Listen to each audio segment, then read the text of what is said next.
Geography সাবজেক্টটা সমস্ত সাবজেক্টের সাথে কিন্তু লিঙ্ক আপ আছে এবং এই সাবজেক্টের সাথে সায়েন্সেরও কিন্তু অনেক যুক্ত আছে এবং এই ভূগোলকে আমাদের বলা হয় বিজ্ঞানের জননী বলা হয়। বিজ্ঞানের জননী বলা হয় কিন্তু ভূগোলকে।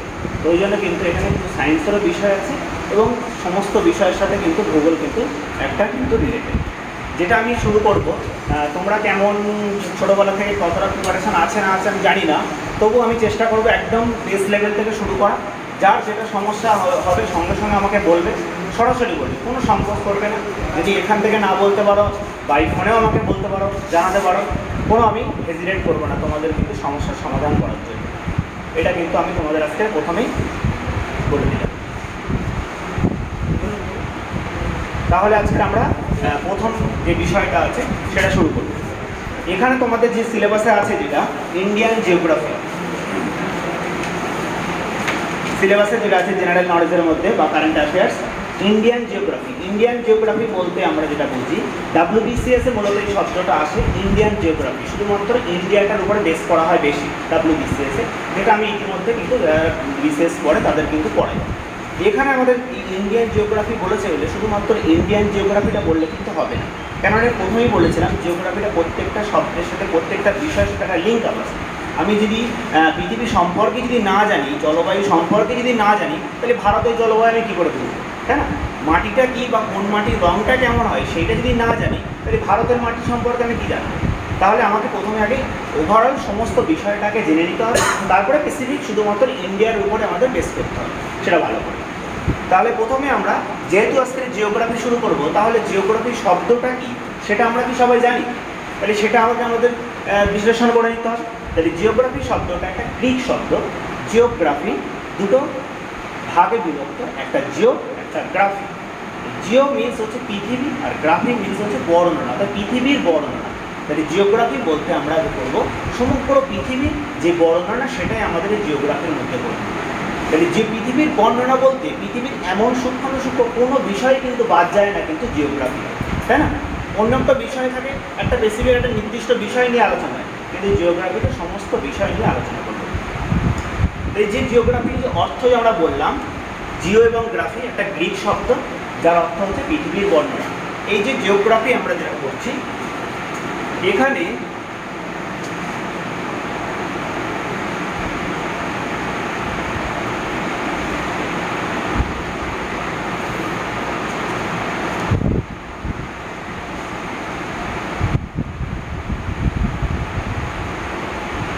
তাহলে পৃথিবীর বর্ণনা আমরা করতে হবে। তাহলে পৃথিবীর বর্ণনা করতে গেলে আমাদের পৃথিবীর সম্পর্কে জানতে হবে। তাহলে পৃথিবীটা কি আমরা জানি, পৃথিবী একটা গ্রহ, তাই তো? তাহলে গ্রহটা কি বা গ্রহটা কোথা থেকে অরিজিন হয়েছে তাহলে সেটা জানতে হবে।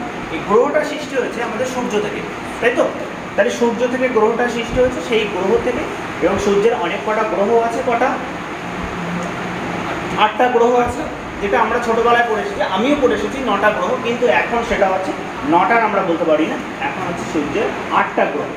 এই যে গ্রহগুলোকে আমরা বলি যে 8টা গ্রহ, কিন্তু গ্রহের আবার দুটো ভাগ আছে, একটা মেজর প্ল্যানেট একটা ড্রাফট প্ল্যানেট, একটা হচ্ছে কুলিন গ্রহ একটা বামন গ্রহ। এই কুলিন গ্রহ এবং বামন গ্রহ আমাদের যে পৃথিবী যেটা বলি সেটা কার মধ্যে পড়ছে না, কুলিন গ্রহের মধ্যে। তাহলে যেটা আমরা বলছি এই পৃথিবীর মধ্যে পড়তে গেলে, তাহলে পৃথিবী একটা হচ্ছে গ্রহ, আর গ্রহটা সৃষ্টি হয়েছে সূর্য থেকে, আর সূর্য একটা নক্ষত্র সেটা আমরা জানি। এবারে এই সূর্য থেকে পৃথিবীটা কিভাবে সৃষ্টি হয়েছে সেইটা একটু আমরা জানি।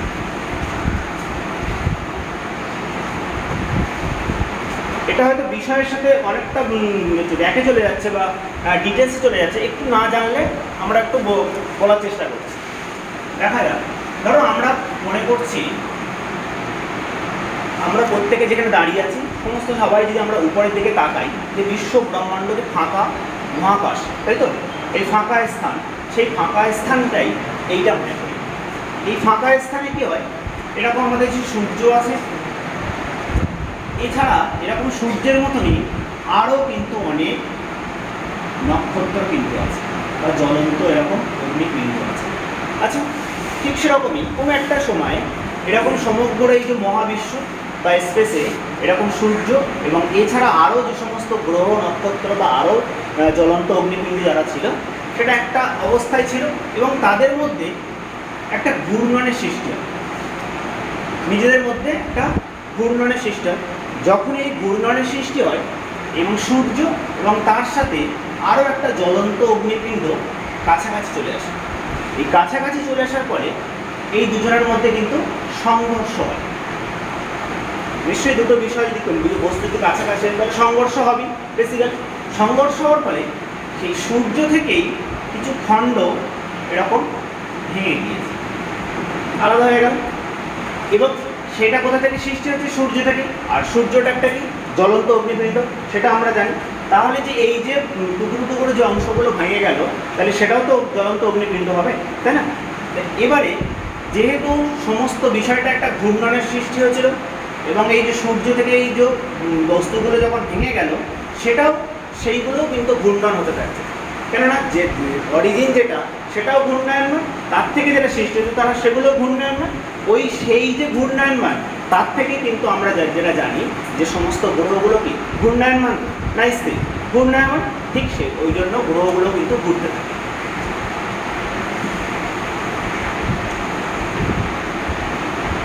তাই সেরকমই আমরা যে হচ্ছে একটার সাথে আর একটা হচ্ছে ধাক্কা লাগলো এবং তারপরে কিছু জ্বলন্ত অগ্নিপিণ্ড ভেঙে গেল, সেই ভাঙা অংশগুলো কিন্তু এরকম সূর্যের চারিদিকে ঘুরতে থাকে, তাই তো?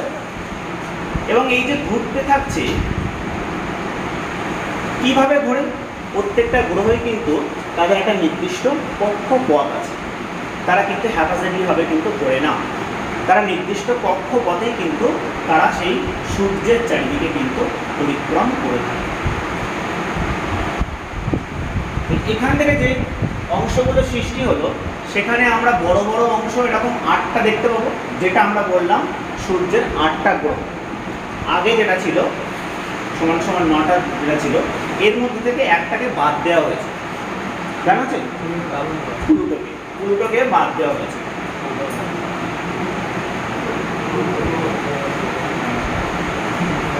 প্লুটোকে বাদ দেওয়া হচ্ছে, তাহলে 9টা থেকে একটা বাদ চলে গেল, এখন কিন্তু 8টা। মোট এই যে 8টাকে আমরা জানি, কিন্তু এছাড়াও আরও 5টা ওই বামন গ্রহ আছে, সেটা কিন্তু অনেকে কিন্তু জানি না, আমরা হয়তো অনেকে জানি। এই 8টা গ্রহকে বলা হয় কুলিন গ্রহ, আর এই 5টা গ্রহকে বলা হয় বামন গ্রহ, মেজর প্ল্যানেট বা ড্রাগ প্ল্যানেট। এই যে কুলিন গ্রহ আর এই যে বামন গ্রহ, কিভাবে আমরা এটাকে ডিফাইন করতে পারি?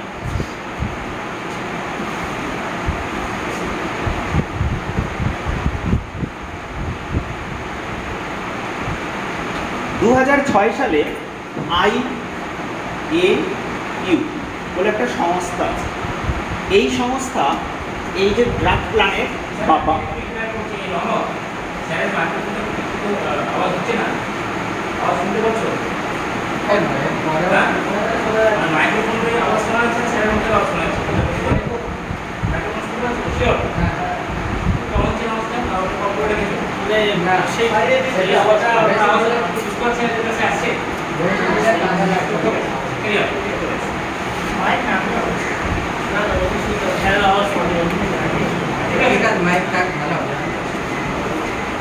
তাহলে আমরা যেটা বলছিলাম 2006 সালে IAU বলে একটা সংস্থা আছে, তারা এই যে বামন গ্রহ তার একটা ডেফিনেশন দিয়েছে। বামন গ্রহ কারা হবে বা কিভাবে আমরা মেজার করতে পারবো যে এরা বামন গ্রহ, এটা হচ্ছে কুলিন গ্রহ, সেটা কি? এনারা একটা হচ্ছে ধারণা দিয়েছিলেন যে বামন গ্রহ তারাই যারা এই যে নক্ষত্র আছে এবং তার চারিপাশে যে কক্ষপথ আছে, সেই কক্ষপথ বরাবর যখন ঘুরবে, এই ঘোরা তার সামনে যদি কোনো মহাজাগতিক বস্তু আসে, মহাজাগতিক বলতে যেটা পৃথিবীর বাইরে বা আমাদের ধরাছোঁয়ার বাইরে মহাকাশেরই কিছু অংশ, সেটা কোনো জ্বলন্ত অগ্নিপিণ্ড হতে পারে, কোনো ধূলিকণা হতে পারে, কোনো অংশ মহাকাশে যদি এসে যায়, তাহলে কি হবে? এই ধরো গ্রহটা এরকম এই যে কক্ষপথ বরাবর ঘুরছে বা যাচ্ছে, হঠাৎ ধরো সামনে কিছু এসে গেল, তখন কি হয়? এই গ্রহটার অতটা শক্তি নেই যে সামনের যে অবাঞ্ছিত যে বস্তুটা আছে সেটাকে সরিয়ে দেবে। তখন কি করে? এই গ্রহগুলোকে সোজাসুজি না গিয়ে তারা তার কক্ষপথটাকে পরিবর্তন করে। পরিবর্তন করলো, সেটা আবার হয়তো ঘুরে পরবর্তী ক্ষেত্রে আবার সেই একই পথটাকে কন্টিনিউ করতে পারে, কিন্তু কোনো একটা সময় তার পথটা কিন্তু পরিবর্তন করেছে। তাই এখান থেকেই এই সংজ্ঞাটাকে দেওয়া হয়েছে, যদি কোনো গ্রহের কক্ষপথে যদি কোনো মহাজাগতিক বস্তু আসে আর সেই গ্রহ তার কক্ষপথ পরিবর্তন করে বা সরিয়ে দেওয়ার ক্ষমতা না থাকে, তাদেরকেই বামন গ্রহ বলা হয়। আর কুলিন গ্রহ তারা শক্তিশালী মেজর প্ল্যানেট, তারা কিন্তু অনায়াসেই সেই সামনে যদি কোনো বস্তু আসলেও সরিয়ে দিতে পারে। এর থেকেই কিন্তু এই বামন গ্রহ আর এই কুলিন গ্রহ কনসেপ্ট এসছে। আর এই যে প্লুটোকে যে সরিয়ে দেওয়া হয়েছে, কেননা প্লুটো যেহেতু অনেক দূরে থাকে, ফলে প্লুটো সম্পর্কে অতটা কিন্তু তথ্য বা ধারণা কিন্তু প্রথমে পাওয়া যায়নি। পরবর্তী ক্ষেত্রে সায়েন্স যত ডেভেলপ হয়েছে, যত মানুষের জ্ঞানের প্রসার বেড়েছে, তত মানুষ জানতে পেরেছে, তখন জানা গিয়েছে যে প্লুটো যে গ্রহ আছে সেই গ্রহের যদি সামনে যদি কিছু এসে যায়, তাহলে প্লুটোটা সরিয়ে দেওয়ার ক্ষমতা নেই। তাহলে সরিয়ে দেওয়ার ক্ষমতা না থাকলে কী হবে? তাহলে সে বামন গ্রহ, এটা একটা বেস লেভেল, যে সরিয়ে দেওয়ার ক্ষমতা যদি না থাকে তাহলে বামন গ্রহ হবে, শক্তিশালী নয়। এইভাবে কিন্তু এই প্লুটোকে বাধ্য হয়েছে। তাহলে ওই জন্য এখন আমরা যেটা দেখেছি যে সূর্যের 8টা গ্রহ আর 5টা হচ্ছে বামন গ্রহ। এখানে যেটা আমরা বলছিলাম পৃথিবী সম্পর্কে আলোচনা করার ক্ষেত্রে এই বিষয়টা এসেছিল। তাহলে পৃথিবী সম্পর্কে জানতে গেলে এই যে 8টা গ্রহের মধ্যে পৃথিবী কততম আছে, তাহলে যদি আমরা পরপর নামগুলো যদি জানি, তাহলে কিন্তু পৃথিবীটা কততম আছে সেটাও কিন্তু এমনি জানা যাবে। যদি এটা সূর্য, এবং আমি সবটা আঁকছি না,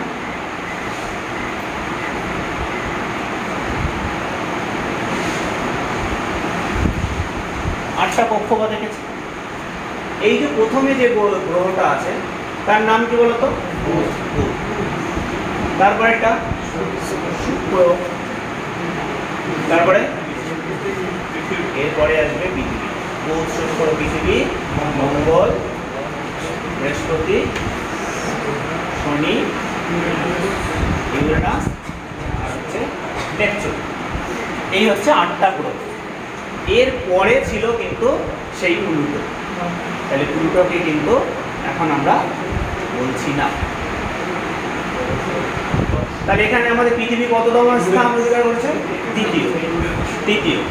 তাহলে সৌর, এটা এই যে পুরো পৃথিবী, সূর্য এবং তার চারিপাশে ঘূর্ণায়মান যে 8টা গ্রহ প্লাস আরও যে 3টে গ্রহ, 5টা গ্রহ বামন গ্রহ, 8টার পাশে 13টা গ্রহ, এছাড়া আরও এই যে শুধুমাত্র এই যে সূর্য থেকে যখন কোনো একটা অংশ ভেঙে গিয়ে এই 8টা খণ্ড পরিণত হয়েছে, বড় বড় খণ্ড, তাহলে ধরো একটা আমি বস্তুকে যদি একটা যে কোনো একটা বস্তুকে, মাটির বস্তুকে আমি এরকম দূরের দিকে যদি ছুঁড়ে দেই, তাহলে সেই মাটিটা কী হবে? টুকরো হয়ে যাবে। তাহলে সেখান থেকে বড় বড় ধরো এরকম 8টা টুকরো হয়েছে, তাহলে শুধুমাত্র কি বড় বড় 8টা টুকরোই হবে? আরও ছোটো ছোটো টুকরো হতে পারে তো, যদি সেইগুলোকে বলা হয় গ্রহাণু। বড় বড় গ্রহকে বলা হয় গ্রহ, আর সেগুলোকে গ্রহাণু বলা হয়। তাহলে এই যে সূর্য থাকবে এবং তার চারিপাশে যে কক্ষপথ, এর মাঝখানে গ্রহ থাকছে এবং কিছু গ্রহাণুও কিন্তু সমস্ত জায়গায় কিন্তু থাকতে পারে, আছে, তাই তো? তাহলে সূর্য, গ্রহ এবং সমস্ত গ্রহাণুকে কেন্দ্র করে যে একটা পরিবার, এই যে সূর্যকে কেন্দ্র করে এরা আছে। তো যেমন আমাদের পরিবারে কি আমাদের মা বাবা থাকে, তাকে কেন্দ্র করেই আমরা তার চারিপাশে থাকি। তাহলে এখানে সৃষ্টি হচ্ছে কি সূর্য থেকে, আর সূর্য থেকে এই গ্রহগুলো সৃষ্টি হচ্ছে, আর এবং তারা সূর্যকেই কেন্দ্র করে থাকছে। তাহলে সৌর জগতে এই সূর্যকে কেন্দ্র করে যে পরিবার সৃষ্টি হয়, সেটাকে বলা হয় সৌর পরিবার। আর এই সৌর পরিবারের মধ্যে পৃথিবী হচ্ছে 3য় গ্রহ। তাহলে এটা আমরা জানলাম, পৃথিবীর অবস্থানটা হচ্ছে সৌরজগতের মধ্যে 3য়। এবার অন্য যে গ্রহগুলো আছে সেইগুলো সম্পর্কে একটু আমরা জেনে নিই। এখানে অতটা ডিটেলস করতে হবে না, এই পৃথিবী সম্পর্কে এটা আমাদের ডিটেলস করতে হবে। এখানে এই বিষয়, এই যে গ্রহগুলো সম্পর্কে একটু আলোচনা বা তাদের সম্পর্কে অল্প জানলেই হবে। এখানে কোন কোন বিষয়টা আমাদের জানতে হয়? এখানে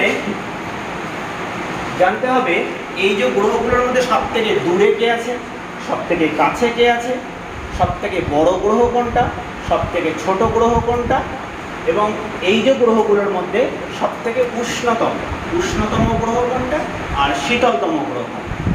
আর কি আর একটা বিষয় থাকে, এই যে গ্রহগুলোর মধ্যে সব কটা রত্ন পাওয়া যায় না, কয়েকটা গ্রহর কিছু রং আছে, সেই রংটা আমাদের একটু জানতে হবে। যেটা আমরা তোমরাও অনেক আগে থেকেই জেনে গিয়েছো বা জানো এই বিষয়গুলো। তাহলে যদি আমরা একটাই যে প্রশ্নের উত্তর যদি আমরা দেখি, তাহলে এই সৌরজগতের মধ্যে সব থেকে দূরের গ্রহ কোনটা? আমরা ছবিতে দেখতে পাচ্ছি নেপচুন।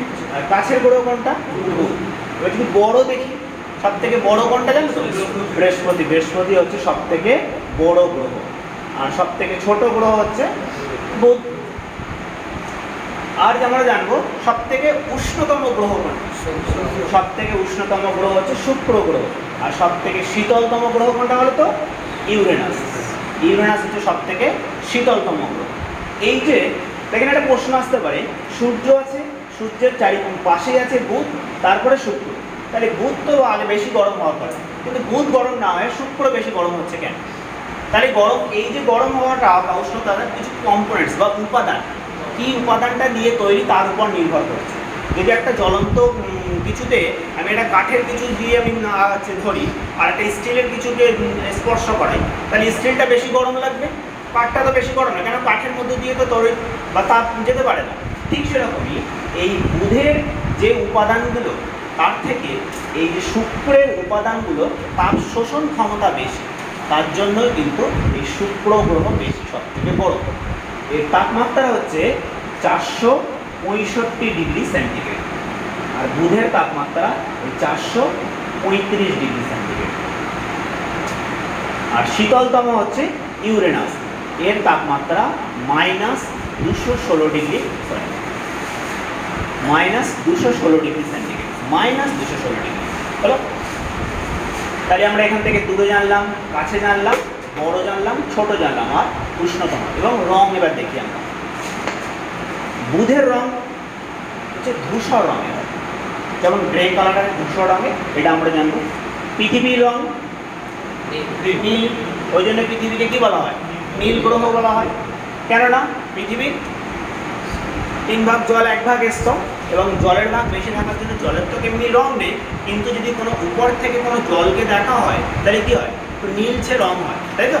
স্যাটেলাইট থেকে যদি আমরা এরকম এই যে পৃথিবী সৌরজগৎ আছে বা আমাদের মহাকাশ আছে, সেই বায়ুমণ্ডল আছে, বায়ুমণ্ডলের অনেক উপর থেকে সেই স্যাটেলাইট থেকে যদি আমরা সেই পৃথিবীর ছবি দেখি, তাহলে সেই ছবিতে নীল ছবি আসে। তাহলে ওই জন্য পৃথিবীকে নীল গ্রহ বলা হয়। নেক্সট আসে মঙ্গল গ্রহ। এই মঙ্গল গ্রহের রং হচ্ছে লাল গ্রহ, মঙ্গলের রং হচ্ছে লাল। তাহলে এর একটা উপাদান আছে, কি জন্য লাল জানা আছে? লৌহ অক্সাইডের পরিমাণ বেশি থাকে, এবং সেই কম্পোনেন্টসের উপরে নির্ভর করে তার রংটা হচ্ছে। এবার আসবে আমাদের এই যে ইউরেনাস গ্রহ। ইউরেনাসের রং হচ্ছে সবুজ গ্রহ, ইউরেনাসকে বলা হয় সবুজ গ্রহ। আর এই আরেকটা আসবে নেপচুন, একেও বলা হয় নীল গ্রহ। তাহলে পৃথিবীকেও আমরা নীল গ্রহ বলেছি, নেপচুনকেও কিন্তু নীল গ্রহ বলেছি।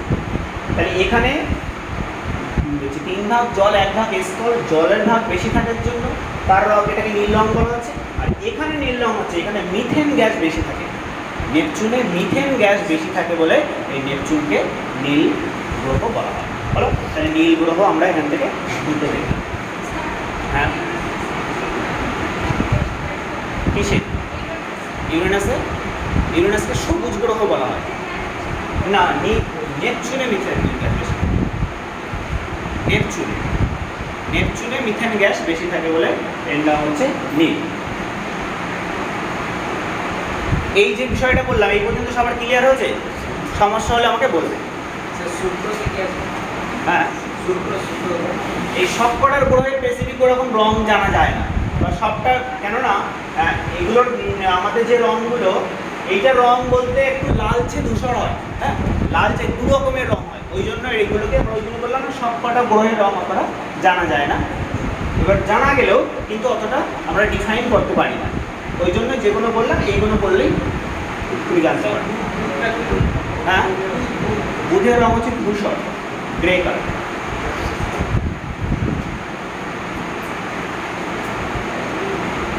তাহলে আমরা পড়ছিলাম এই যে মহাবিশ্বের যে সৌরজগৎ, সেটা করলাম। এই সৌরজগতের মধ্যে এই যে সূর্য আছে, গ্রহ আছে, এছাড়াও আরো বললাম এই যে গ্রহাণুপুঞ্জ আছে, তো গ্রহাণুপুঞ্জ আছে।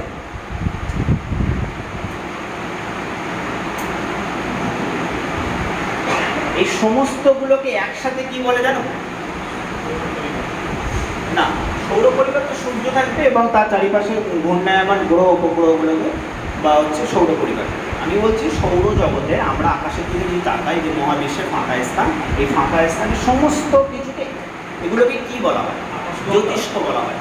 ওগুলো হচ্ছে জ্যোতিষ্ক, ওগুলো এক একটা কিন্তু জ্যোতিষ্ক। সেই সূর্যকেও আমরা জ্যোতিষ্ক বলছি, আমরা গ্রহকেও জ্যোতিষ্ক বলছি, আবার কি যে ধূমকেতু তাকেও জ্যোতিষ্ক বলছি, বা উল্কাপিণ্ড তাকেও জ্যোতিষ্ক বলছি। তাহলে এখান থেকে গ্রহগুলোর আমরা ছোট বড়। এবারে আর একটা গ্রহগুলোর মধ্যে দুটো ভাগে আমরা ভাগ করতে পারি। একটা মঙ্গল পর্যন্ত একটা বলবো, আর এই মঙ্গলের পরের থেকে এই নেপচুন পর্যন্ত। প্রথম যে একদম সূর্যের কাছে যে প্রথম যে 4টে গ্রহ, সেই 4টে গ্রহকে বলা হয় অন্তস্থ গ্রহ। অন্ত মানে ভিতরে, তাই তো? সূর্যের কাছের দিকে আছে, ভিতরে আছে, ওই জন্য একে অন্তস্থ গ্রহ বলে। আর বাইরে যে 4টে আছে সেটাকে বহিস্থ গ্রহ বলা হয়। তাই প্রথম 4টে হচ্ছে অন্তস্থ, আর লাস্টের 4টে হচ্ছে বহিস্থ। হলো?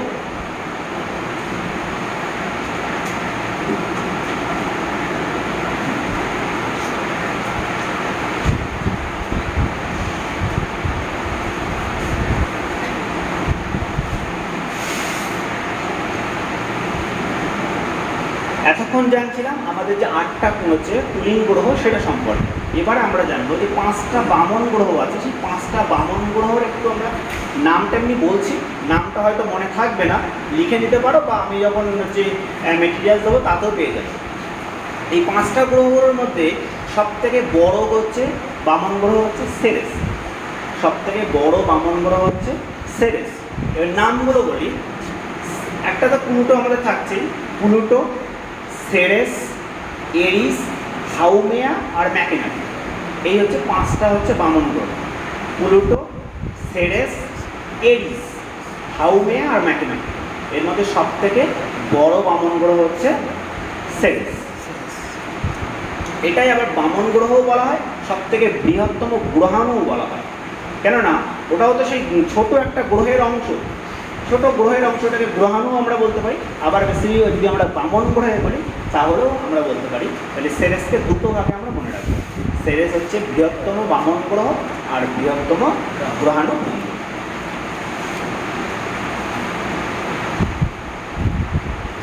তাহলে সৌরজগতে যাকে আমরা খুঁজতে গিয়েছিলাম, কাকে? পৃথিবীকে খুঁজতে গিয়েছিলাম। সেই পৃথিবীকে খোঁজা হয়ে গিয়েছে, আর পৃথিবী সম্পর্কে আমরা একটু জানি।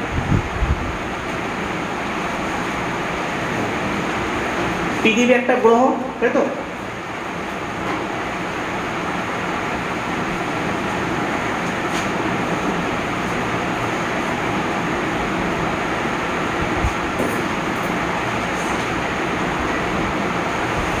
অনলাইনে যারা আছে শুনতে পাচ্ছ তো? হ্যালো, বুঝতে পারছো? তোমরা বুঝতে পারছো তো? না বুঝতে পারলে বলতে। ঠিক আছে, দেখো তাহলে পৃথিবী আমরা আমাদের গ্রহ, সেই পৃথিবী সম্পর্কে জানতে গেলে তার পৃথিবীর গতি সম্পর্কে জানতে হবে। পৃথিবীর কটা গতি আছে? দুটো গতি, একটা আহ্নিক গতি আর একটা হচ্ছে বার্ষিক গতি।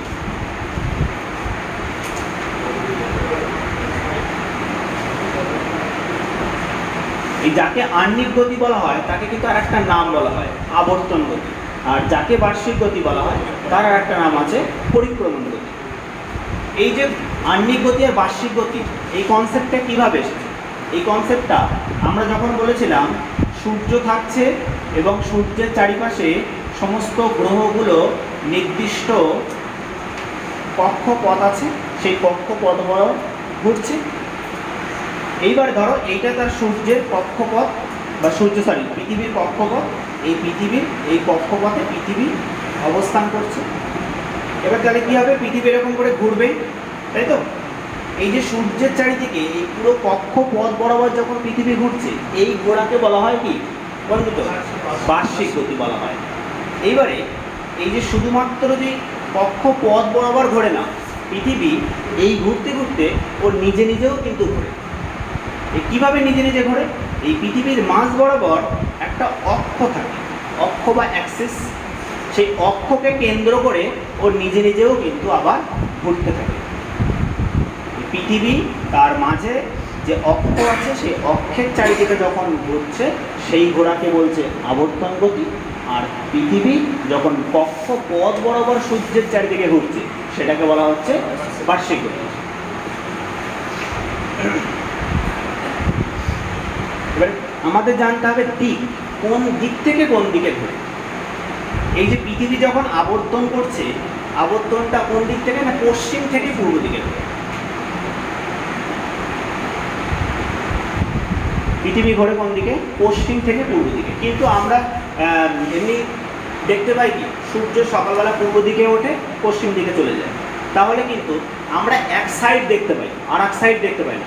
আমরা যখন ব্যাক করছে পৃথিবী তখন দেখতে পাই।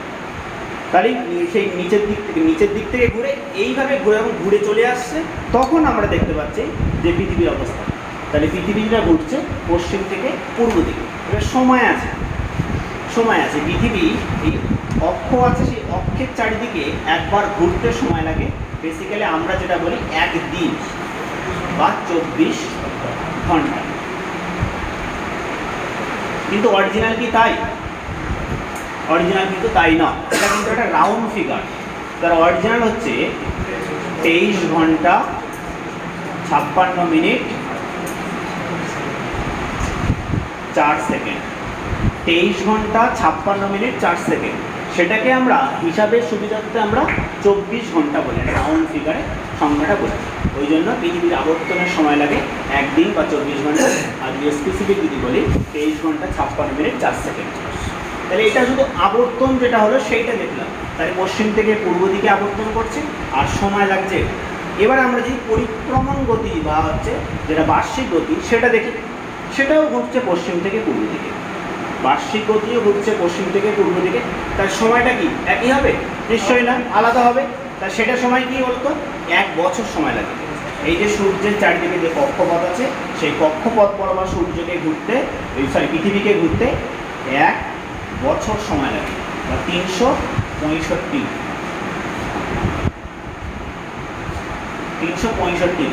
তাহলে এখানেও আমরা কিন্তু একটা রাউন্ড ফিগার বলি। অরিজিনাল কিন্তু 365 দিন লাগে না, এটা একটু কম লাগে বা একটু বেশি লাগে।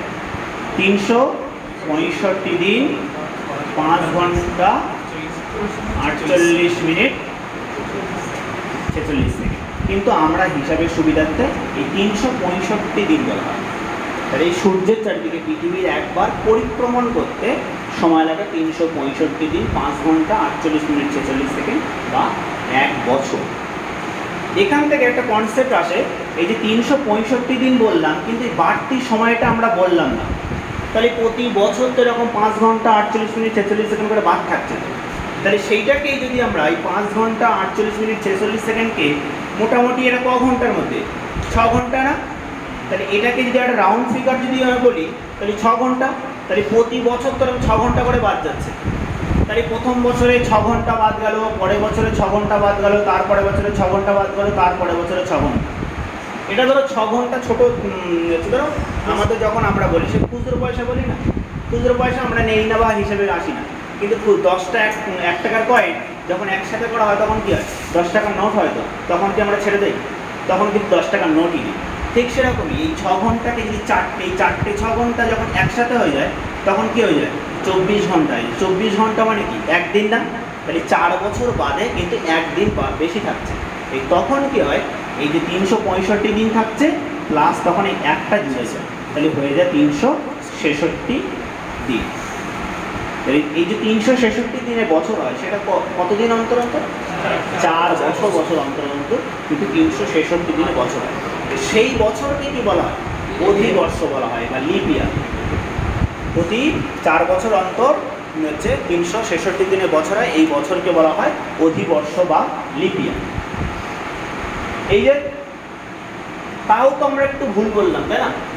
পুরোপুরি 6 ঘন্টা হয়েছিল, তাও তো একটু কম হয়, আমরা বেশি ধরে ফেলছি না? তাহলে সেটাও তো আর বাদ দিতে হবে। ওই জন্য প্রতি 4 বছর অন্তর অন্তর আমরা করছি, কিন্তু মাঝে কোনো একটা বছর বাদ দিতে হবে, তাহলে তো গ্যাপটা পূরণ হবে। সেইটা কী করে হিসাব করা হয়? এমনি বেসিক্যালি ধরো 2000 থেকে আমরা একটা লিপ ইয়ার শুরু হচ্ছে, তারপর 4 সাল, আবার 2008 সাল হবে। এইভাবে যে বছরগুলোয়, তার আগে বলে নিই অধিবর্ষটা কী করে তোমরা মেজার করবে। কোনো বছরকে যদি 4 দিয়ে ডিভাইড করা হয় সেটা হচ্ছে অধিবর্ষ হয়। কিন্তু যে বছরগুলোর শেষে যদি এরকম 0 থাকে, ডবল 0, তখন 400 দিয়ে ভাগ করতে হবে। 400 দিয়ে ভাগ করলে যদি মিলে যায় তাহলে কিন্তু অধিবর্ষ।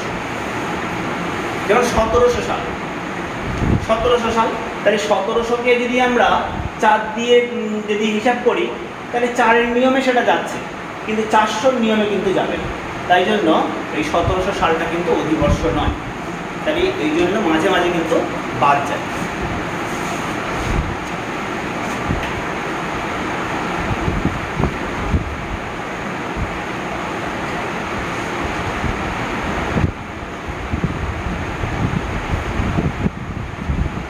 তাহলে আহ্নিক গতি বা বার্ষিক গতি কাকে বলে বা কীভাবে কোন দিক থেকে কোন দিকে ঘটে তার সময়টা হলো, এবং তার এর ফলাফলটা ছোটোবেলায় পড়েছে। আহ্নিক গতির ফলাফল হয়, বার্ষিক গতির ফলাফল হয়। আহ্নিক গতির ফলাফল তোমরা জানো, আমি এমনি আর শেখাচ্ছি না। এমনি কী হয়, দিনরাত্রি হয়, আর কী হতে পারে, জোয়ার ভাটা হয়, সূর্যোদয় সূর্যাস্ত হয়, আর কি হয়, অনেক রকম হতে পারে। আর কি হয়, দিন রাত্রি হলো, সূর্যোদয় সূর্যাস্ত হলো, জোয়ার ভাটা হলো, আর সময় গণনা হয়। এই যে সকালবেলা, সকাল হচ্ছে বিকাল হচ্ছে, সেই সময়টা আমরা কিসের ভিত্তিতে করি, সূর্যের আবর্তনের জন্য। তাই এইগুলো হচ্ছে আবর্তন গতির হলো।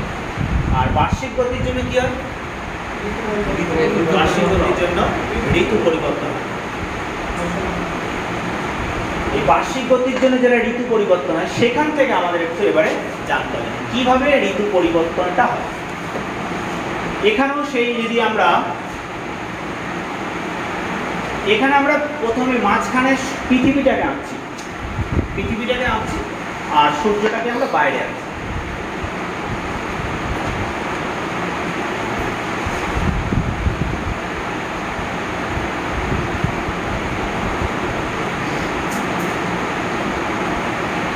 এই যে পৃথিবীটা, হয়তো আমরা পৃথিবী ঘুরছে, সূর্য তার যায় না, সূর্য স্থির, পৃথিবীটা হচ্ছে চলমান। কখনো সূর্যটা এখানে থাকছে, ফলে এই পৃথিবীর এই বরাবর সূর্য পড়ছে। কখনো সূর্যটা আস্তে আস্তে সরে চলে যাচ্ছে, ফলে পৃথিবীর এই বরাবর সূর্যরশ্মি পড়ছে। আবার কখনো সূর্যটার অবস্থান থেকে এই বরাবর অবস্থান করছে। এরকম এই পৃথিবীর 3টে জায়গায় এরকম সূর্যের আলো পড়ছে। এর এই দিকটা আবার সূর্যের আলো পড়ে না, আর এই দিকটাতেও সূর্যের আলো পড়ে না। তাহলে সূর্য তার এটার পরে আমার একটু আসি, এটা পাশেই বলে নিই। আমাদের যে পৃথিবী থাকে, যে গোলাকার পৃথিবী, সেই পৃথিবীটার উপরে তোমরা ছোটোবেলায় এরকম দেখেছো, এই বা আমি এরকম দাগ টেনেছি, এই দাগগুলোকে কি বলে বলো তো, অক্ষরেখা বলা হয়। এই দাগগুলোকে অক্ষরেখার দ্রাঘিমা রেখা বলে, কিন্তু এইভাবে যে প্যারালাল ধরে পূর্ব পশ্চিম দেখে তাকে অক্ষরেখা বলা হয়। এই অক্ষরেখা পুরো পৃথিবীটার উপরে মোট অক্ষরেখা করা যায় না, 179টা। টোটাল অক্ষরেখা হচ্ছে 179টা। তাই এই অক্ষরেখাগুলো কি অরিজিনাল কি দাগ টানা থাকে? এটা একটা কাল্পনিক, তাই তো, ইমাজিনারি লাইন। কেননা আমাদের এই সুবিধার্থে আমরা পৃথিবীর কোনো একটা জায়গার অবস্থান কীভাবে নির্ণয় করবো বা কোনো একটা জায়গায় দাঁড়াবো, তার নিজেরা সুবিধার জন্য এই পৃথিবীটার উপরে দাগগুলোকে কল্পনা করা হয়। সেই ভিত্তিতে যদি আমরা এই 3টে দাগ আমরা আগে বলে নিই, তারপরে আমরা অক্ষরেখা সব বলছি। এটা 0 ডিগ্রি, এটা 23.5 ডিগ্রি নর্থ, এটা 23.5 ডিগ্রি সাউথ। সূর্যের অবস্থানটা ঠিক সেরকম, এই এখান থেকে কখনো নিচে এই দিক থেকে নিচের দিকে আসে, আবার কখনো এখান থেকে এই নিচের উপরের দিকে যায়। এই 23.5-এর পরে কিন্তু সূর্যের আল যেতে পারে না, ওই পর্যন্তই ফিক্স। তাহলে এই যে পথ, তাহলে এটাই তো সূর্যের পথ, এর বাইরে তো যেতে পারে না। যে সূর্য যে নির্দিষ্ট কক্ষপথের মধ্যে যে আবর্তন করছে বা পরিক্রমা করছে, সেই সূর্যের সেই পথকে বলা হয় রবিমার্গ। রবি কথার অর্থ সূর্য, আর মার কথা হচ্ছে পথ। সূর্য যে নির্দিষ্ট পথ ধরে যায় তাকে বলা হয় রবি মার্গ। তাহলে রবি মার্গের অবস্থানটা কত থেকে কত? 23.5 ডিগ্রি উত্তর থেকে 23.5 ডিগ্রি দক্ষিণ। এর বাইরে কিন্তু সূর্যরশ্মি উপরে যায় না। ঠিক সেরকমই এই যে যখন সূর্য যখন এখানে থাকছে তখন এই জায়গাটা বেশি আলো পড়ছে, যখন এখানে থাকবে তখন এখানে এই বরাবর থাকবে, যখন এখানে থাকবে এই বরাবর থাকবে। এর ভিত্তিতে এবার আমরা এই বিষয়টা আমরা আবার একসাথে কানেক্ট করছি ইন্টারনেট।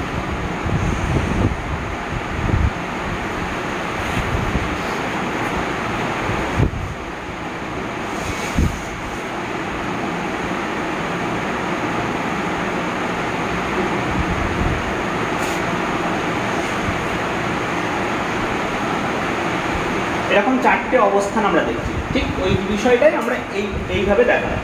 এবারে সূর্যটাকে মাঝখানে দিলাম, এবার পৃথিবী ঘুরছে, পৃথিবী ঘুরতে কখনো এই বরাবর আসছে, কখনো ঘুরে ঘুরে এই বরাবর আসছে, এইভাবে ঘুরতে থাকছে।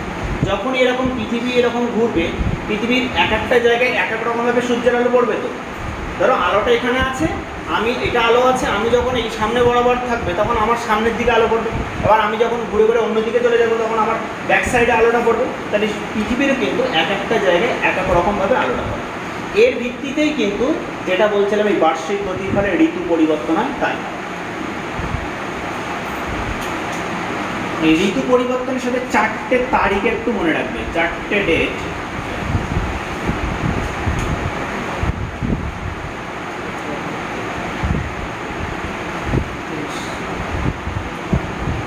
মার্চ, 23শে সেপ্টেম্বর, আর 21শে জুন, আর হচ্ছে 22শে ডিসেম্বর।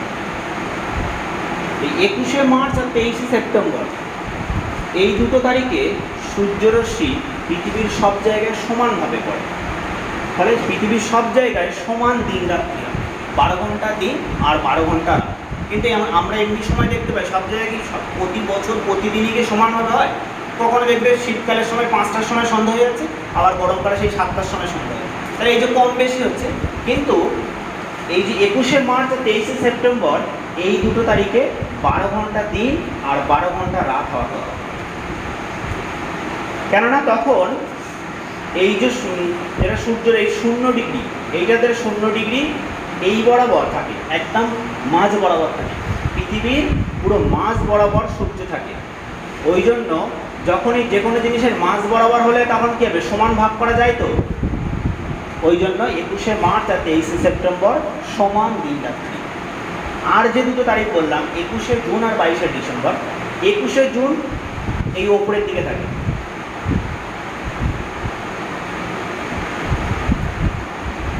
আর 22শে ডিসেম্বর এই নিচের দিকে।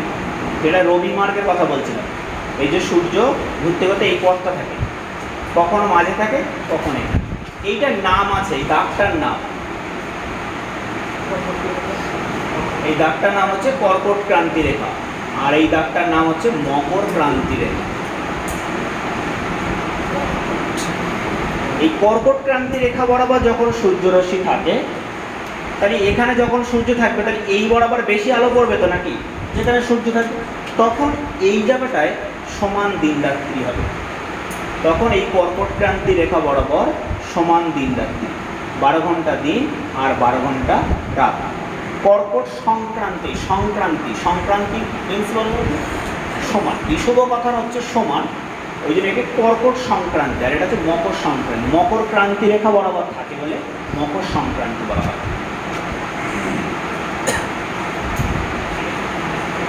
এটা 21শে জুন আর নিচেরটা হচ্ছে 22শে ডিসেম্বর।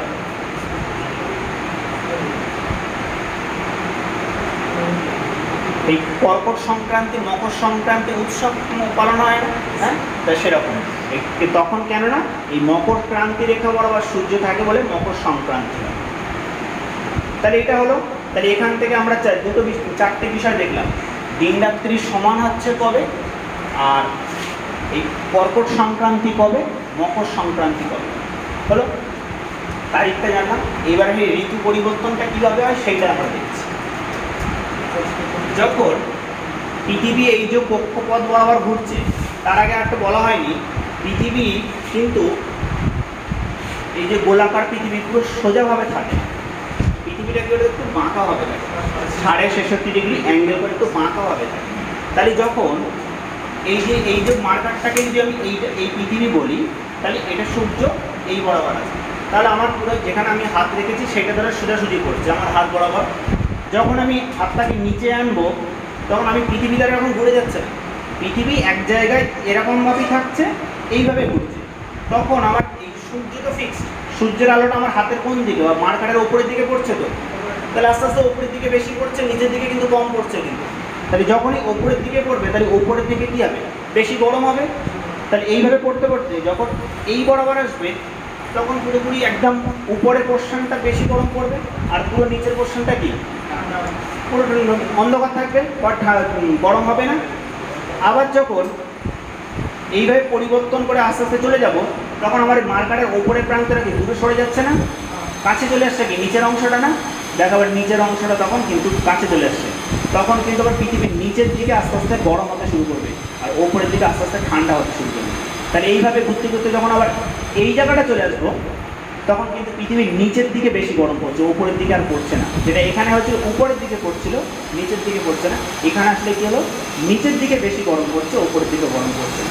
তাই একই পৃথিবীতে আমরা বসবাস করছি, সেই পৃথিবীতে এরকম সূর্যের চারিদিকে এরকম ঘূর্ণায়মান থাকছে বলে পৃথিবীর বিভিন্ন প্রান্তে বা বিভিন্ন স্থানে সূর্যরশ্মি কম বেশি হচ্ছে। এই কম বেশি হওয়ার জন্যই কিন্তু ঋতু পরিবর্তন হচ্ছে। যদি একই জায়গায় থাকতো তাহলে কিন্তু কি ঋতু পরিবর্তন হতো না। পৃথিবীটা যদি এই জায়গাটায় ফিক্স থাকতো, যদি না ঘুরতো, তাহলে তো সারা জীবনই তো কিন্তু এই মাঝখানের অংশটাই বেশি গরম করতো, ওপরেরগুলো সমান সমান করতো, তাহলে কিন্তু পরিবর্তন হতো না, তাই তো নাকি? এই জিনিসটা বুঝতে পেরেছি?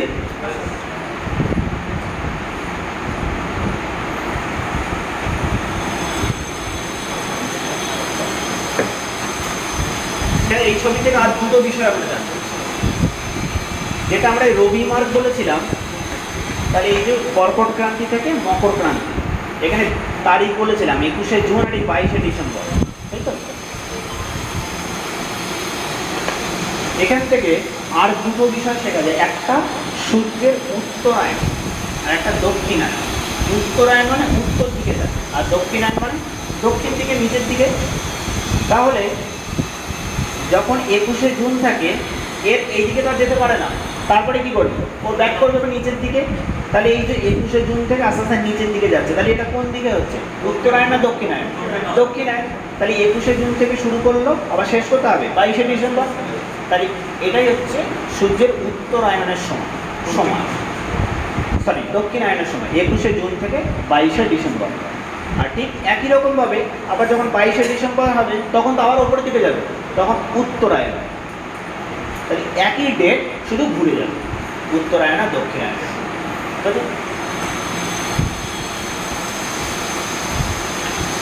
এখানে ছবিটার সাথে একটু কম বেশি দেই।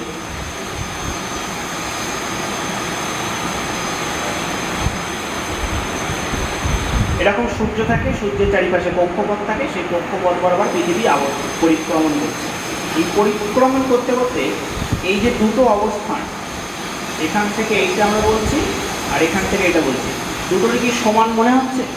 কম বেশি আছে না? অরিজিনাল পৃথিবীরও কিন্তু তাই। অরিজিনাল পৃথিবীরও কিন্তু এই কক্ষপথটা সূর্যের একটা অংশের কাছাকাছি থাকে আর একটা দিক হচ্ছে দূরে থাকে।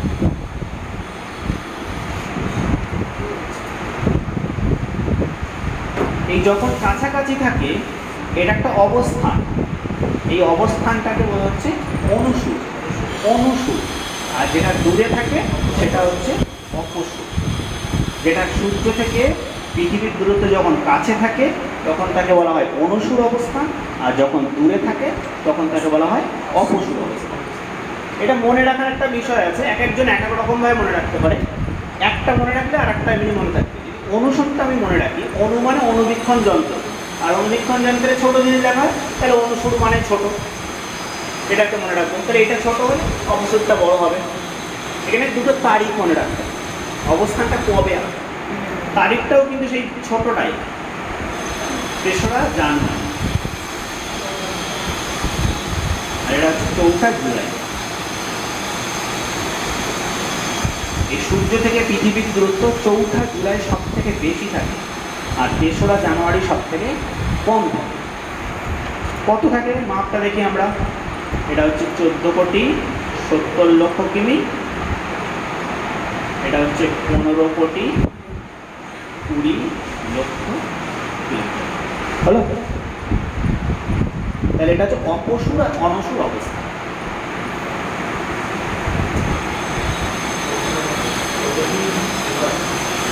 এ পর্যন্ত ক্লিয়ার হচ্ছে? কারো কোনো অসুবিধা নেই তো?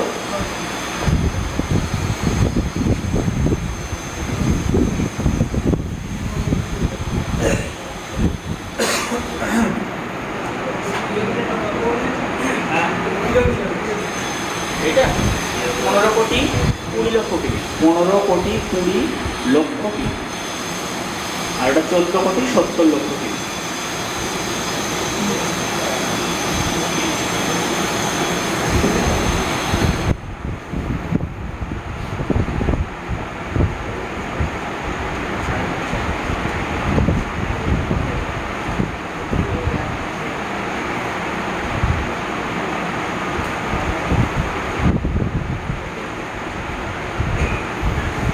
তাহলে আমরা পৃথিবীর অবস্থান দেখলাম, পৃথিবীটা গ্রহ এবং পৃথিবীর সূর্যের চারিপাশে একটা কক্ষপথ বরাবর থাকছে। পৃথিবীর অবস্থানটা সেই সৌরজগতের 3য় গ্রহ, এবং পৃথিবীর যে দুটো গতি আছে সেটা দেখলাম, আবর্তন গতি এবং বার্ষিক গতি।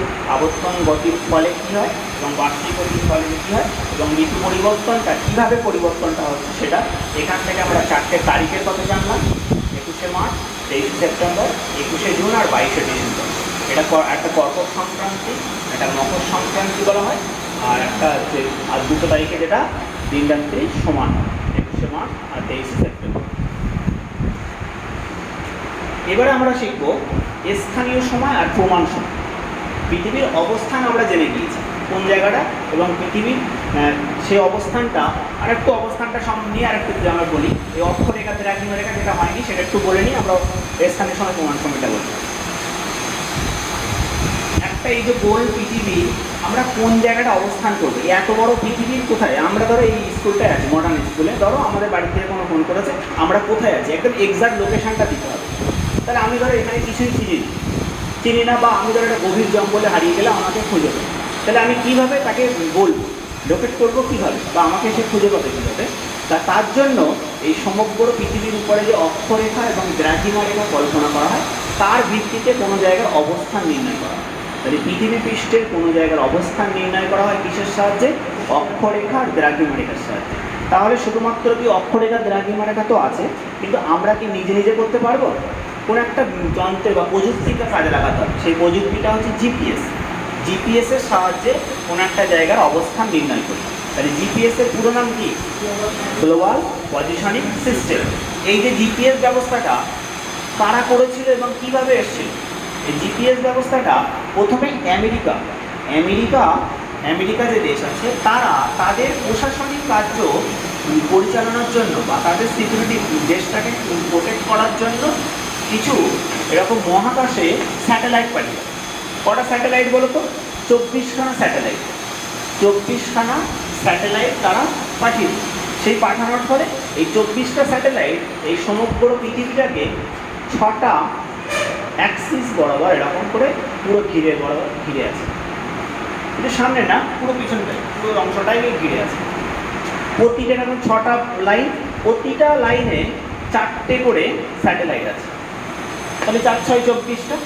এই 24টা স্যাটেলাইট সমগ্র পৃথিবীটাকে অনবরত ঘুরতে থাকছে, এবং পৃথিবীর কোনো একটা জায়গা সবসময় দুটো, আমি ধর এখানে আছি, আমি দুটো ক্যামেরার কিন্তু নজরে আছে। পৃথিবীর যে প্রান্তে যে অবস্থানটাই সবসময় দুটো স্যাটেলাইটের বা দুটো ক্যামেরার সম্মুখীন থাকে। তাহলে সেইভাবে পুরো পৃথিবীটাকে ওরা ফার্স্ট নিজেদের দেশের প্রশাসনিক কার্য পরিচালনার জন্য এটাকে ক্রিয়েট করেছিল, কিন্তু পরবর্তী ক্ষেত্রে সমগ্র বিশ্বের কাছে তারা ওপেন করে দিয়েছিল যে এই জিনিসটা সবাই ব্যবহার করতে পারে। তার ভালো দিক আছে, খারাপ দিক আছে। তাতে কী হয়েছিল? সমগ্র পৃথিবীর ডেটাটা তাদের হাতে চলে গেল একটা, এবং আমরা হয়তো ফ্রি সেটাকে ব্যবহার করতে পারলাম, এটা একটা আমাদের ভালো। কিন্তু আবার আমাদের খারাপটা সেটা আমাদের ডেটাটা নিয়ে গেল, আর ওদের ভালোটা হচ্ছে ওদের দেশটাকেও পরিচালনা করলো, আবার সমস্ত দেশের ডেটাগুলো তারা নিতে পারলো। সেই জিপিএসের সাহায্যে এই কোনো জায়গায় অবস্থানটা আমরা নির্ণয় করি। তাহলে সেই জিপিএসের ইতিহাসটা আমরা দেখলাম। এখন জিপিএস তো প্রত্যেকটা জিনিসের সাথেই থাকে, সেটা আমরা ফোনে বলি, টিভিতে বলি, কম্পিউটারে বলি, গাড়িতে বলি, সমস্ত জায়গায়। যেটা বলছিলাম আমি অক্ষরেখার দ্রাঘিমা রেখা, আগে একটু বলেছি আবার একটু বলে দিই। এই যে সমগ্র পৃথিবী একেবারে মাঝ বরাবর একটা দাগ টানা, এটা হচ্ছে 0 ডিগ্রির মাপ। ম্যাপের সবসময় ডান দিকটা হয় পূর্ব আর বাঁ দিকটা হয় পশ্চিম। ম্যাপের উত্তর দিকটা হয় উপর দিকটা উত্তর, নিচের দিকটা দক্ষিণ, সমস্ত সমতল ক্ষেত্রে বা কাগজে। এই পূর্ব থেকে পশ্চিমে এই অক্ষরেখাগুলো টানা হয়। হয়তো আমি টানছি এদিক থেকে এদিকে, কিন্তু অরিজিনাল দাগগুলো কিন্তু এই পূর্ব থেকে পশ্চিমে। যেভাবে তোমরা সেই অ্যারাবিক লেখো, তাই তো অ্যারাবিক উত্তর তোমাদের সুবিধা হবে, আমার উত্তর হচ্ছে।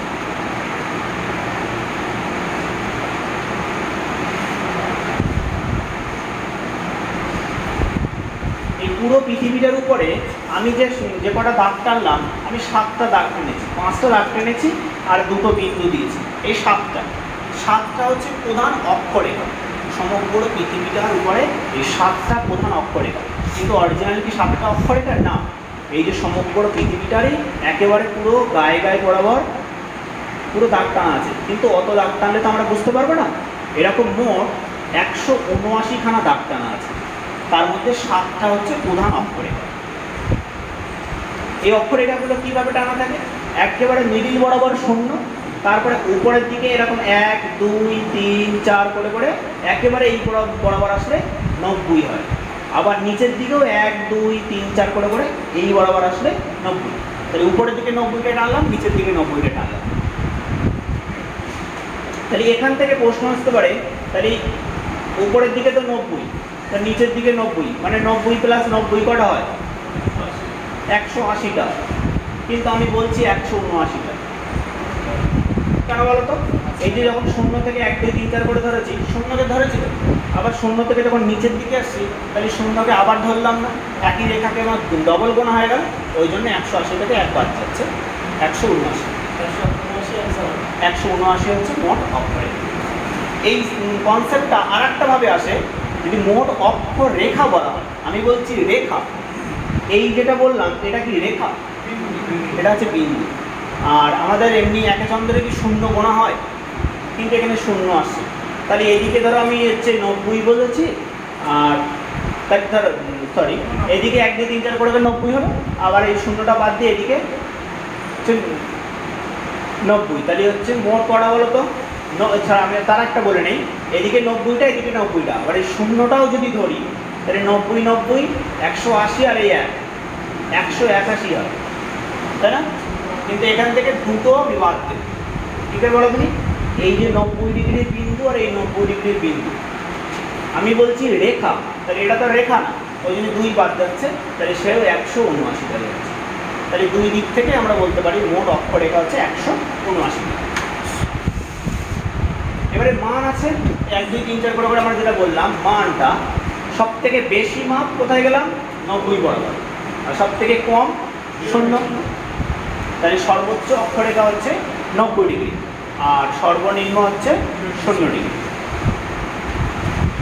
এবারে যে প্রত্যেকটার নাম আছে, যেটা বললাম, মাঝখানেটা হচ্ছে নিরক্ষরেখা, ওপরটাকে বলা হয় কর্কট ক্রান্তি রেখা, নিচেরটাকে মকর ক্রান্তি রেখা, এই তিনটা আমি বলেছি। এখানে আসছে সুমেরু বৃত্ত, এটাকে বলা হয় কুমেরু বৃত্ত। আর একেবারে বিন্দুটা হচ্ছে সুমেরু বিন্দু, আর নিচেরটা হচ্ছে কুমেরু বিন্দু।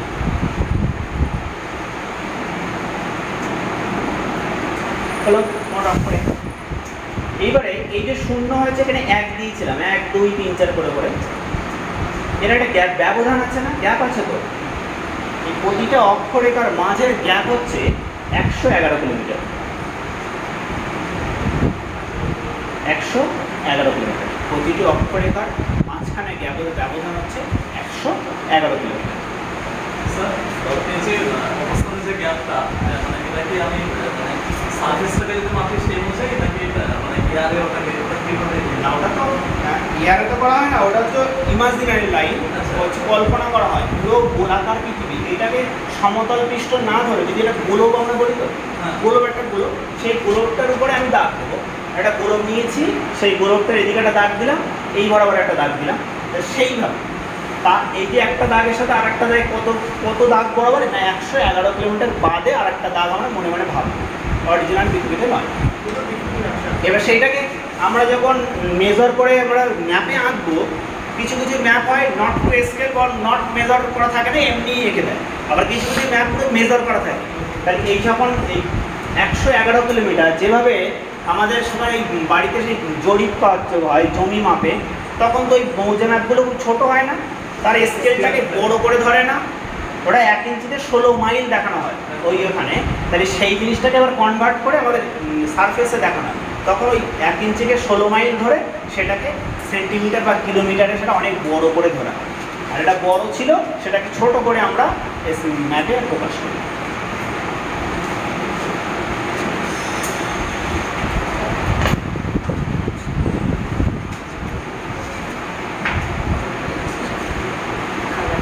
বুঝতে পারছো?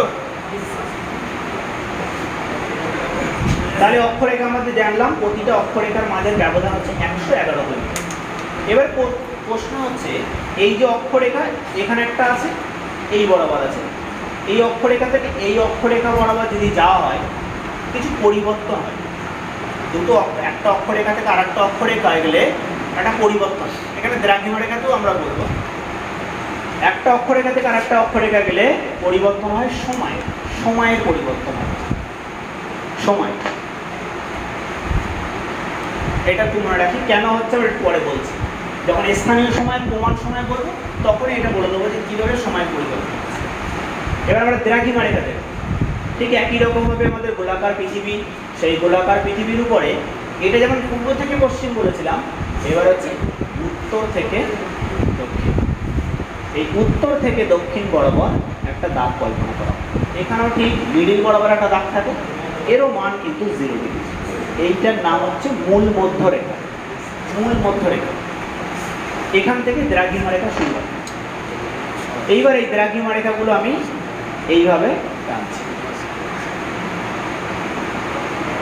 যখন অক্ষরেখা দাগ টেনেছিলাম পুরো সোজাসুজি টেনেছিলাম, কারোর সাথে কারোর যুক্ত হয়েছিল হয়নি, কিন্তু দ্রাঘিমারেখা দেখো 2 মাথায় কিন্তু যুক্ত হচ্ছে। তাহলে এটা কি পুরো সমান্তরাল বা স্ট্রেট লাইন হচ্ছে? এটা কিন্তু স্ট্রেট লাইন না, এটা কিন্তু অর্ধবৃত্তাকার লাইন। দ্রাঘিমারেখা হচ্ছে অর্ধবৃত্ত, পুরোপুরি বৃত্তাকারও নয়। কেন বৃত্তাকার নয়?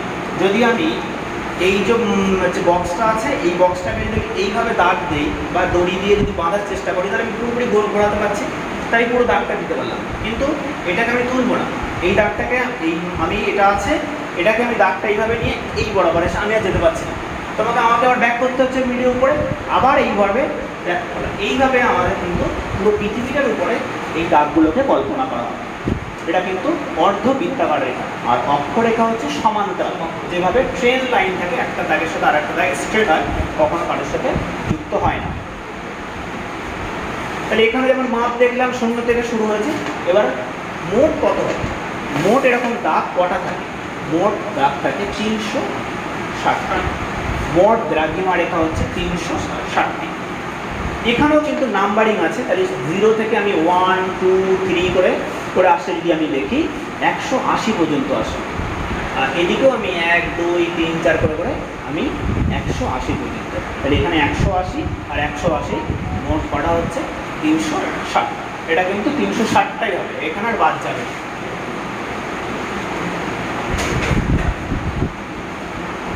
আর এখানে যে ব্যবধান বলেছিলাম, প্রতিটা অক্ষরেখার সাথে একটা অক্ষরেখার আর একটা অক্ষরেখার ব্যবধান কত? 111 কিলোমিটার। কিন্তু কেননা আমি দেখে নেই, এই দাগটাকে যদি পুরোপুরি স্ট্রেটভাবে টানি, সব জায়গার গ্যাপই একই না, সব জায়গায় 111। আবার যদি এখানেও আমি টানি, তাও তো সব জায়গায় সমান, সব জায়গায় তো 111। কিন্তু এখানে কি তাই সম্ভব হচ্ছে? দেখো এখানটায় বেশি হচ্ছে, আবার এই জায়গাটায় কম হচ্ছে, কিন্তু এটা সমান নয়। এটা সমাজ, এটা হচ্ছে বলা যায় এই মেরুতে 0 হয়, আর হচ্ছে এই যে নিরক্ষরেখা বরাবর 102 কিলোমিটার হয়, 102 কিলোমিটার। এটা তিনটের আলাদা আলাদা হয়, ওই জন্য এই তিনটে এই নিরক্ষরেখার ব্যবধানটা মনে রাখার দরকার নেই, যেটা আলাদা আলাদা এক এক জায়গায় এক এক রকমের, তুমি কত জায়গায় মনে রাখবে।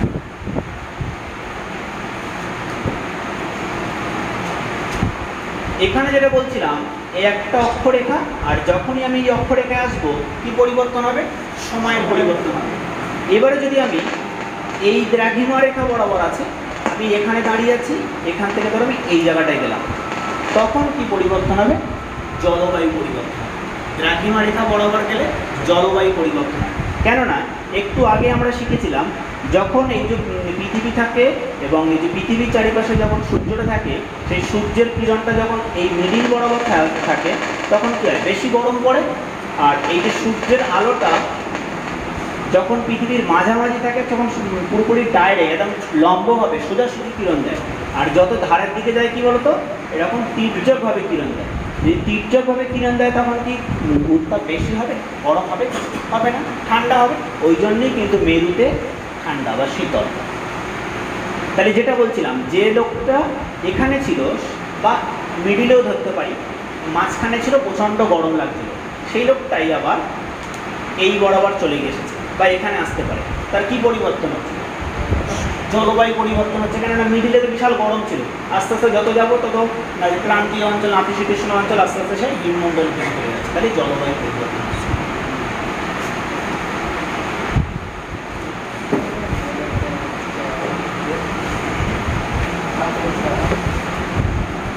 তাহলে অক্ষরেখা, দ্রাঘিমা রেখা সবার হয়েছে? কারো কোনো অসুবিধা আছে? কারো কোনো অসুবিধা নেই?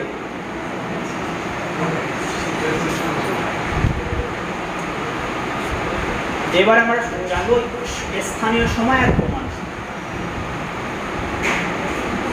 সাহেবের এটা আগের দিন আগে কিন্তু হয়নি, সেই বৃষ্টির দিন এখানেই ক্লাস হচ্ছিল, তুমি এসেছিলে ক্লাস। স্থানীয় সময় আর প্রমাণ।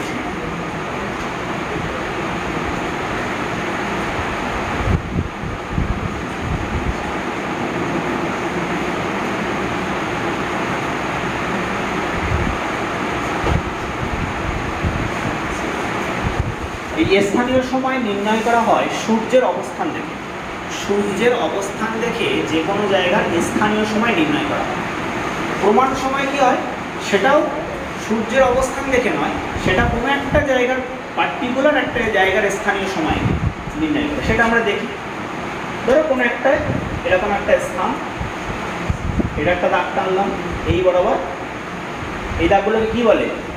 দ্রাঘিমা রেখা। সূর্য পূর্ব দিক থেকে পশ্চিম দিকে আমরা মনে করছি, তাহলে সূর্য কখনো এখানে থাকছে, কখন আস্তে আস্তে যত পরিবর্তন দিন যাচ্ছে তত পশ্চিম দিকে চলে যাচ্ছে।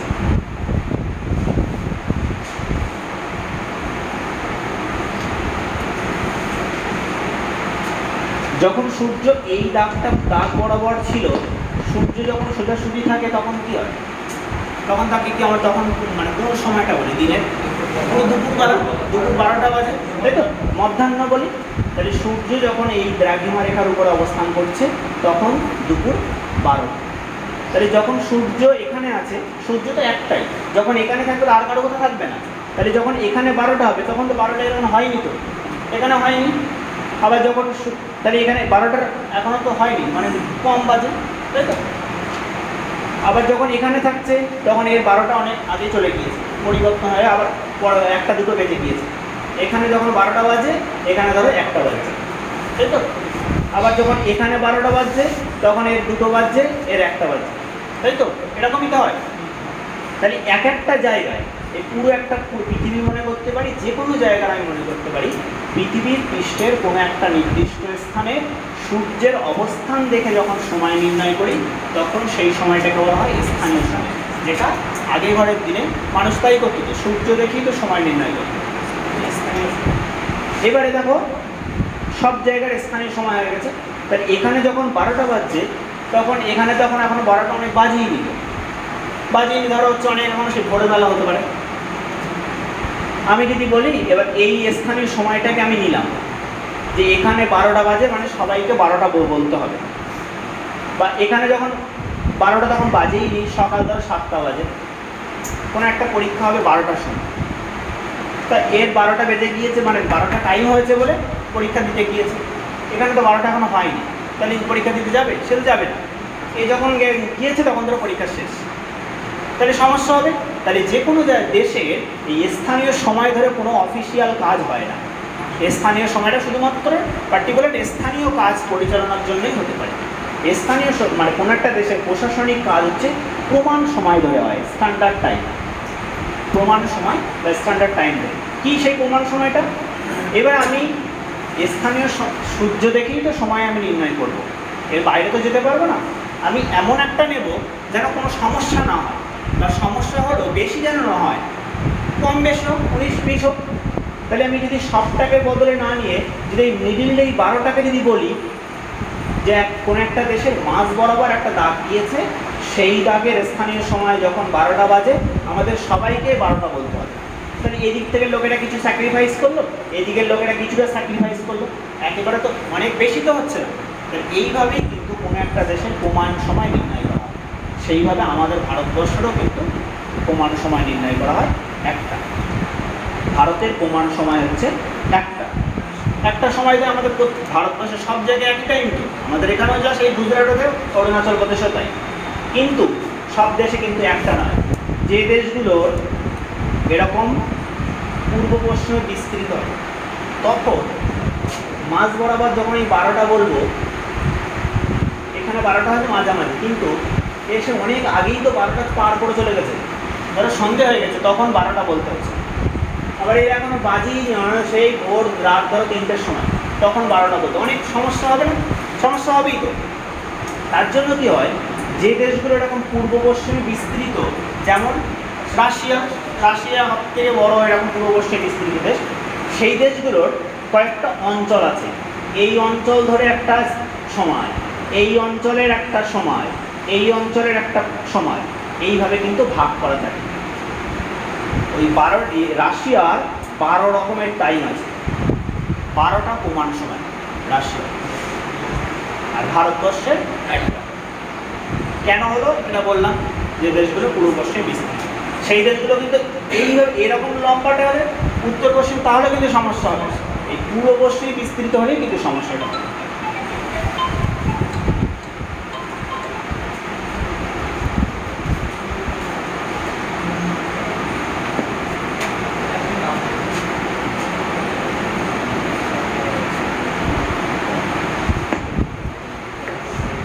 ভারতের প্রমাণ সময় আমরা দেখি, ভারতের IST ইন্ডিয়ান স্ট্যান্ডার্ড টাইম, সেটা নির্ণয় করা হয় কিসের ভিত্তিতে বলো দেখি?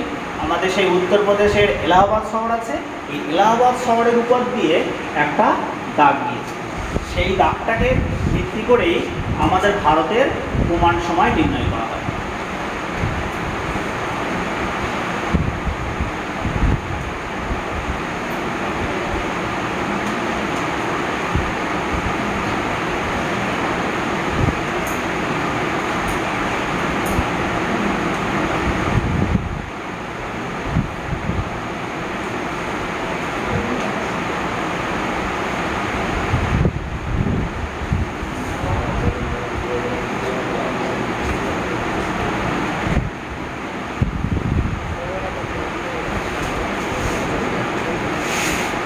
এই যে ভারতবর্ষের এখানে আছে আমাদের উত্তরপ্রদেশে এলাহাবাদ শহর, এই এলাহাবাদ শহরের উপর দিয়ে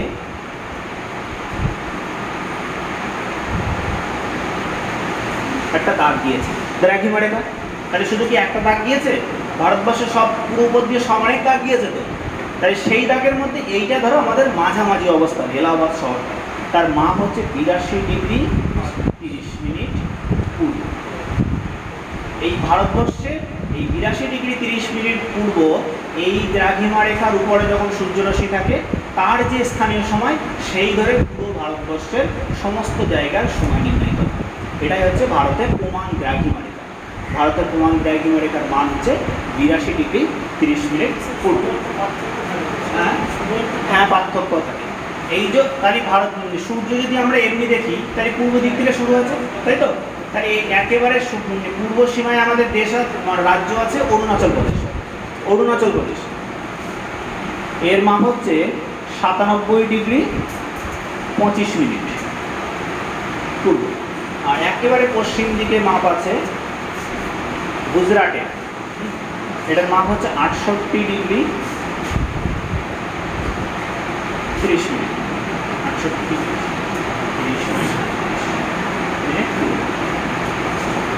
তাহলে এখানেও সেই সূর্যরশ্মি প্রথমে এসেছিল, এখানেও 12টা হয়েছিল, কিন্তু এই 12টা বললে অন্যদের ক্ষেত্রে আরও সমস্যা হচ্ছে। ওই জন্য মাঝামাঝি এখানে 12টা যখন হচ্ছে তখন সবাই আমাদের বলতে হচ্ছে তখন পুরো ভারতবর্ষের টাইম হচ্ছে 12টা, কিন্তু সময় আছে। এই যে এখান থেকে যখন হয়েছিল আর একেবারে এই প্রান্তে, এই দুটোর মাঝখানে সময়ের ব্যবধান প্রায় 2 ঘন্টা।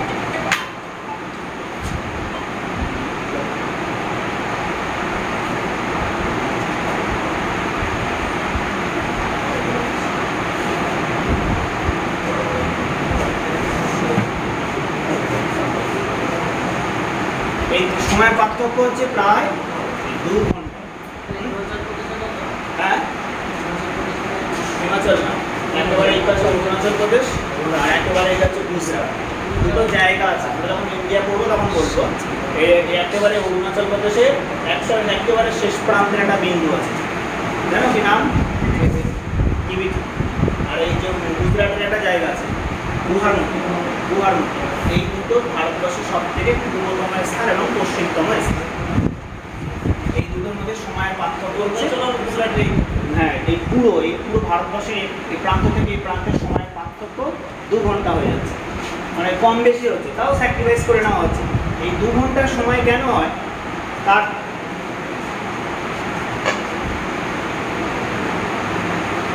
ধর এটা 82°, তাই তো? এটা 82° হবে, এটা 82 ছিল আর এখানে ধর আমি 83 করলাম। এই যে 1° থেকে যেই পরিবর্তন হবে, এই প্রতি 1° পরিবর্তনে সময় কতটা পরিবর্তন হবে? 4 মিনিট। 1° দ্রাঘিমার পার্থক্য সময়ের পার্থক্য হয় 4 মিনিট। তাহলে এখান থেকে যদি আমি ডিফারেন্স করি 68 থেকে যদি 97 ডিফারেন্স করি আর তাকে যদি এরকম 4 দিয়ে গুণ করি তখন এই 2 ঘন্টা আসবে, 120 মিনিট আসবে। 120 মিনিট সমান 2 ঘন্টা। 2 ঘন্টার কিন্তু সময় কম বেশি না।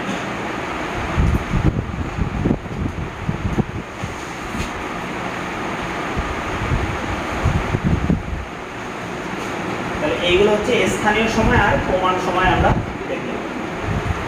এই বিষয়টা তোমার ক্লিয়ার হয়েছে? কারো কোনো সমস্যা আছে স্থানীয় সময় বা প্রমাণ সময় থেকে? ঠিক আছে, এবারে তোমাদের যেটা জানতে হবে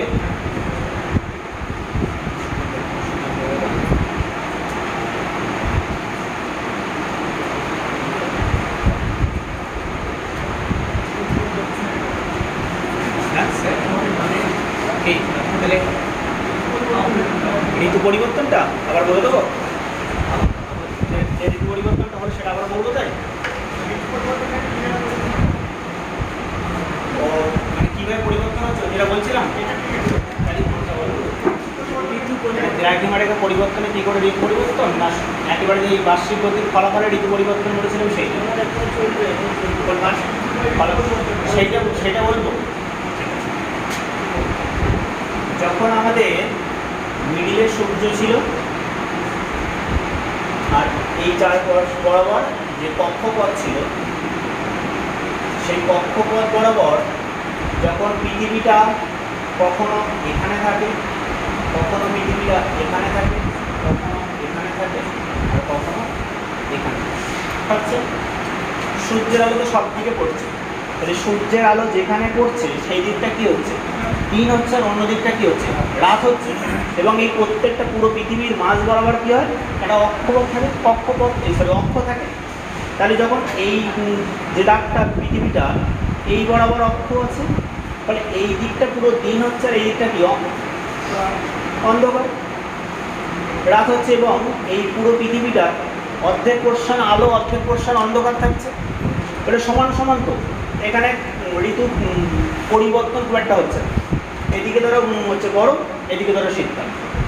আবার যখন সেই পৃথিবীটায় যখন এই প্রান্তে চলে এসছে, এটা ধরো এ বিন্দু আর এটা ধরো বি বিন্দু, যখন এই পৃথিবীটায় ঘুরে ঘুরে এখানে আসলো, তখন কোথায় হবে? বিতে কি হবে? এ আর বি তো পরিবর্তন হয়নি, এ সারা জীবন এইদিকেই থাকবে, বি এদিকেই থাকবে। এখানে যখন ছিল তখন বিতে কি হচ্ছিল? শীতকাল ছিল তো, আর এতে গরমকাল। যখন এখানে আসবে তখন কি হবে? বিতে দেখো গরমকাল, এ হচ্ছে অন্ধকারে শীতকাল। তাহলে এই যে পৃথিবীটা ঘুরেছিল বলে এটা হলো, তাহলে এটা অর্ধেক পোর্শন। আবার যখন এখানে আসবে পৃথিবীটা, তখন আবার আমরা ধরো নিচের থেকে দেখছি, আমরা নিচে থেকে যখন দেখব, তখন এই পৃথিবীটার আমরা কোন দিকটা দেখতে পাবো? এ প্রান্ত না বি প্রান্ত দেখতে পাবো? বি প্রান্তটা দেখতে পাবো। তাই বি প্রান্তে তখন কি হয়? পুরো আলো হচ্ছে না, আর এ প্রান্তে কি হয়? পুরো অন্ধকার না। আবার যখন আমি নিচে থেকে তখন এই পৃথিবীটা দেখবো, এটাও বি, এটাও এ, তখন কোনটা আলো হবে, কোনটা অন্ধকার হবে? এ কিন্তু আলো হবে, বি কিন্তু অন্ধকার হবে। তাহলে এই যে পৃথিবী সূর্যের চারিদিকে এই যে পরিক্রমণ করছে বলেই পৃথিবীর এক একটা স্থানে এক এক রকমভাবে সূর্যের আলো পড়ছে, তার ভিত্তিতেই আমাদের জলবায়ুটা পরিবর্তন হচ্ছে। আর কারো কোনো সমস্যা? এবারে কিছু বলো, কি সমস্যা বলো? বলছে আবর্তন গতির ফলে এ বিন্দু বি বিন্দু পরিবর্তন করবেন। আবর্তন গতির ফলে সেটা এবার ওটা অন্য কনসেপ্ট। এই যে বি বিন্দু যখন এখানে এ বিন্দু ছিল, এখানে বি বিন্দু, পৃথিবীটা কখনো এরকম ফিক্স থেকে ঘুরছে না, ও কী করছে? এটা এরকমভাবে আছে, আবার এইভাবে যাচ্ছে, কিন্তু নিজে নিজে আবার ঘুরছে, তো নিজে নিজে ঘুরছে। আমরা যখন এ বিন্দু এখানে ছিল, বি বিন্দু এখানে, আবার এই জায়গাটায় এসে কিন্তু আবার বি এর সামনে চলে এসেছিল, তাই তো নাকি? আমি তো সব আঁকিনি।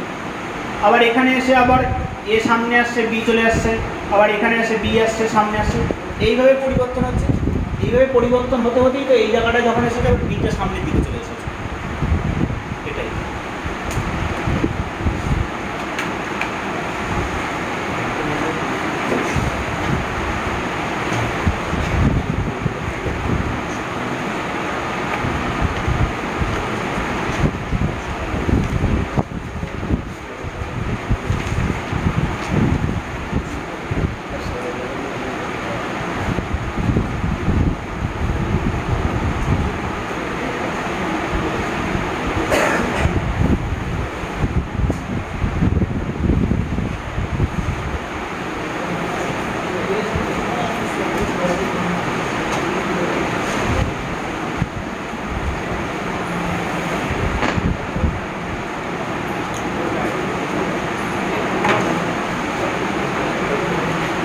মোটামুটি পৃথিবী সম্পর্কে কিন্তু আমরা একটা ওভারঅল কিন্তু সব কনসেপ্ট কিন্তু আমরা পেয়ে গেছি।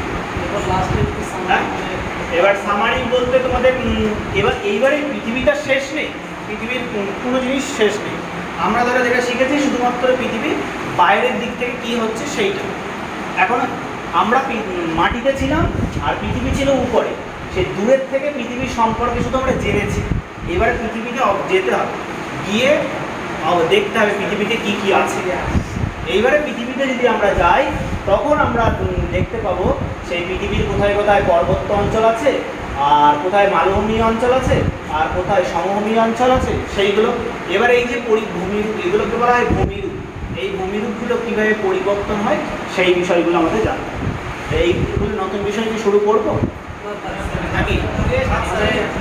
এখান থেকে আমরা একটু হল ঠিক আছে। আমি